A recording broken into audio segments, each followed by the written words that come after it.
करीब ये 1 साल पुरानी बात है। दरअसल 2 बच्चों को ट्यूशन पढ़ाने के लिए एक टीचर घर पे आते हैं और जैसे ही वो घर पे आते हैं तो इसी बीच में उनके बच्चों की माँ ये कहती है, बेटा बैठने से पहले, किताब लेने से पहले अपने गुरुजी को पानी रख देना, पानी पिला देना।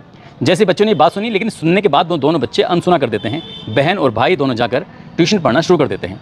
जैसे माँ की नज़र पड़ती है, माँ को थोड़ा सा गुस्सा आता है कि रोज़ की ये बात है, तुम्हें हर बार समझाना पड़ता है लेकिन तुम सुनते ही नहीं हो। अगर पानी का एक गिलास उनके सामने रख देते माँ साहब के सामने तो क्या हो जाता। अब खुद उनकी बच्चों की माँ गिलास में पानी लेती है और लेने के बाद आकर माँ साहब के सामने रख देती है। जैसे माँ साहब के सामने रखती है और उसके बाद फिर माँ साहब की नज़र पड़ जाती है माँ पर। वो देखते हैं और देखते ही रह जाते हैं। दरअसल थोड़ा सा अजीब लग रहा था। अब हाथ हों तो हाथों पे भी चोट के निशान थे, चेहरे पर भी चोट के निशान थे और चेहरा बिल्कुल बुरी तरह से सूजा हुआ था। जैसे ही माँ को देखा, शिक्षक ने थोड़ा सा हमदर्दी वाले 2-4 बोल दिए, लेकिन जैसे ही हमदर्दी वाले बोले, उनसे पूछा कि आपको क्या हुआ, कैसे आपके हाथों में चोट लगी है, कैसे आपके चेहरे पर सूजन आ रही है, कैसे आपके चेहरे पर चोट लगी हुई है। उन्होंने बहाने बनाने शुरू कर दिए, लेकिन वो झूठ नहीं बोल पा रही थी। तभी माँ साहब ने बस बातों ही बातों में कुछ हमदर्दी के जो बोल थे वो और ज़्यादा बोलने शुरू किए और माँ टूट जाती है। और जब टूट कर बिखर जाती है तो उसके बाद फिर अपनी कहानी सुनाना शुरू कर देती है। दरअसल रोते रोते जो कहानी सुनाई वो पता चलता है कि जो उसका पति है वो शराब का आदी है। घर में जब भी आता है कलेश होता है और बेवजह कोई बहाना नहीं होता मारने पीटने का, बस मारपीट करता है। बस इतना था कि इसके बाद जो भी होता है वो बहुत ही भयानक होता है। इस बात की किसी ने कल्पना नहीं की थी। दरअसल आज की कहानी के माध्यम से यही जानने की हम समझने की कोशिश करते हैं कि आगे होता क्या है, क्योंकि जो होता है वो पूरे प्रदेश भर में इस बात की चर्चा आजकल हो रही है। आदाब, नमस्कार, सत श्री अकाल। मैं उस्मान सैफी। आज की जो सच्ची घटना मैं आपको सुनाने जा रहा हूँ, ये सच्ची घटना है बिहार प्रदेश का एक ज़िला है समस्तीपुर, और समस्तीपुर में ही एक थाना लगता है मुफस्सिल थाना क्षेत्र का एक गाँव है लगुनिया रघुकंठ, और यहाँ का ये गोटीयारी वार्ड नंबर 40।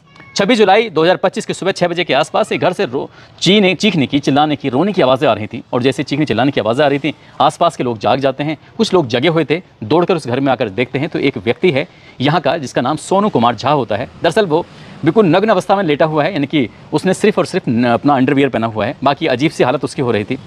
और उसकी जो पत्नी है वहीं बराबर में पड़ी हुई रो रही थी, चीख रही थी, चिल्ला रही थी। बस लोगों को जैसे ही बहुत ज़्यादा आते हुए देखा, तुरंत ही वो बेहोश होकर ज़मीन पर गिर जाती है।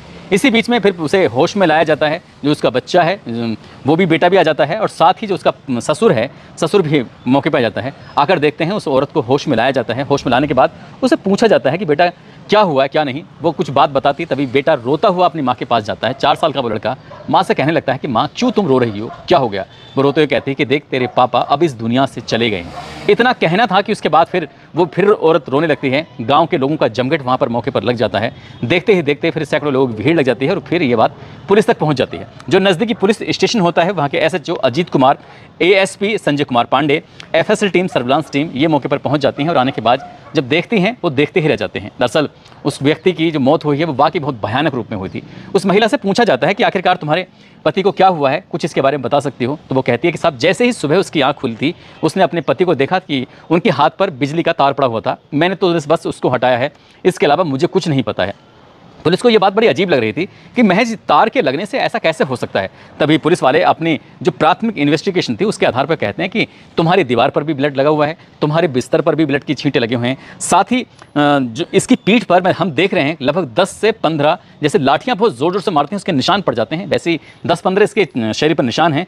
उसके माथे पर चोट का गंभीर निशान है, साथ ही उसके मुँह से ब्लड बह रहा है, आंखों के नीचे एकदम से काला हो रहा है और गले पर कुछ काला काला निशान है। इतना सब कुछ तो हम लोगों को दिखाई दे रहा है, गांव के लोगों को भी दिखाई दे रहा था। जो उस महिला का ससुर होता है टुनटुन झा, उसको भी यही सब दिखाई दे रहा था, लेकिन वो महिला शायद देखने की कोशिश नहीं कर रही थी।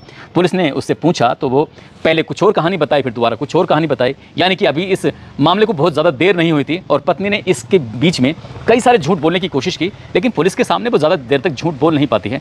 अब पुलिस ने उससे सख्ती से जब पूछा तब उसने एक कहानी सुनाई। दरअसल वो कहती है लगभग 8 साल पुरानी बात है, साल 2017 में जो सोनू कुमार झा होता है, जो कि यहीं इसी गांव का, जिसमें मुफस्सिल थाना क्षेत्र का जो गांव लगता है, जिसका नाम है लगुनिया रघुकंठ, वहाँ का वो रहने वाला होता है। उसकी वो महिला जो रहने वाली होती है, गठो एक थाना होता है, वहाँ का गांव लगता है माधो विशनपुर, वहाँ के रहने वाले ही होते हैं। नाम उसका स्मिता झा होता है। धूमधाम से शादी हो जाती है, सब कुछ ठीक ठाक चल रहा था।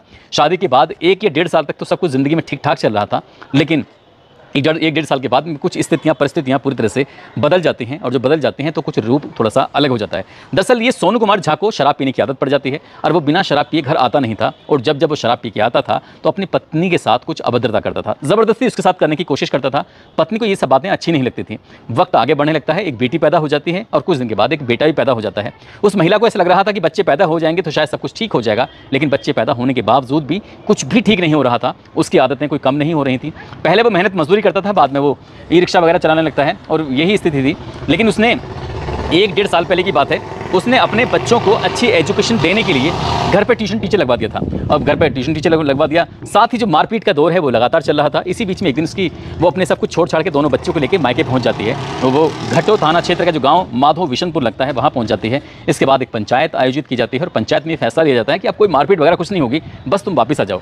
किसी तरकीब से रिक्वेस्ट करने के बाद आखिरकार स्मिता झा अपने घर वापस आ जाती है, लेकिन पति की आदतों में कोई भी सुधार नहीं हो रहा था, और उसने फिर से वही मारपीट करना शुरू कर दिया। इसी बीच में एक दिन ट्यूशन टीचर की इस पर नजर पड़ जाती है, और ट्यूशन टीचर ने कुछ हमदर्दी के बोल बोले।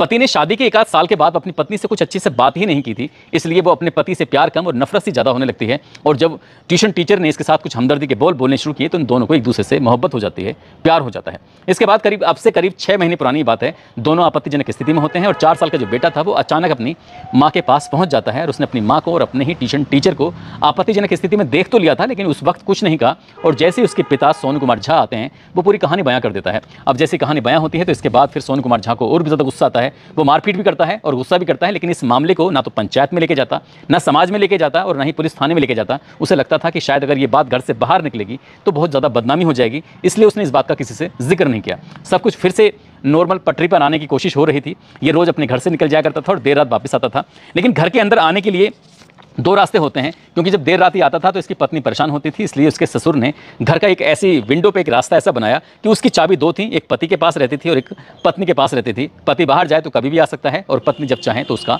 इस्तेमाल कर सकती है। एक दिन की तारीख है, ये तारीख है 25 जुलाई 2025 की रात लगभग 12 बजे के आसपास का वक्त हो रहा था। इसने विंडो से अंदर एंट्री करता है, प्रवेश करता है, और घर में जैसे ही आता है देखता क्या है कि ट्यूशन टीचर और जो उसकी पत्नी स्मिता होती है, ट्यूशन टीचर का नाम होता है हरिओम झा। दरअसल वो दोनों आपत्तिजनक स्थिति में होते हैं, एक दूसरे के साथ शारीरिक संबंध बना रहे थे, और इसी बीच में पति की एंट्री हो जाती है, और वो दोनों इस बात से पूरी तरह से बेखबर थे।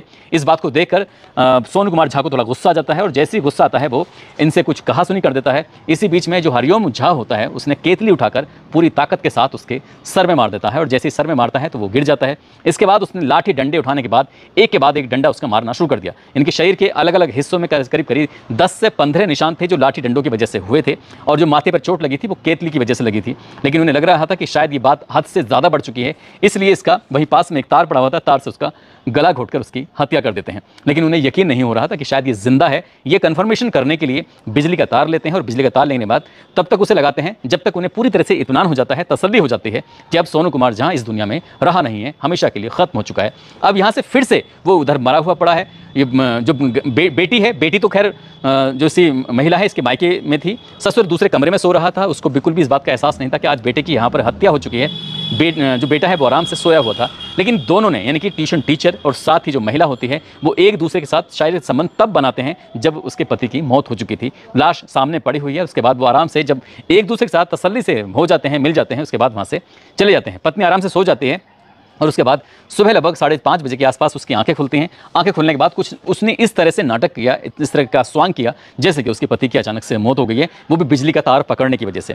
वो 6 बजे के आसपास उसने चीखना चिल्लाना शुरू किया। गांव के लोग आते हैं, पुलिस आती है। पुलिस आने के बाद अपना काम जब शुरू करती है तो वो महिला सच को 24 घंटे भी नहीं छिपा सकी। पुलिस ने उस महिला को गिरफ्तार किया, और गिरफ्तार करने के बाद जेल भेज दिया। हमारे ऐसे सूत्र बताते हैं कि उस लड़के को भी गिरफ्तार कर लिया गया है, हालांकि अभी इसकी आधिकारिक पुष्टि नहीं हुई है, और पुलिस ने यह कहा है कि इसे कम से कम समय में चार्जशीट लगाकर अदालत भेजा जाएगा, और इन आरोपियों को कम से कम समय में सजा दिलाने की कोशिश की जाएगी, ताकि बताया जा सके, समाज में एक संदेश दिया जा सके कि बुरे काम का बुरा नतीजा।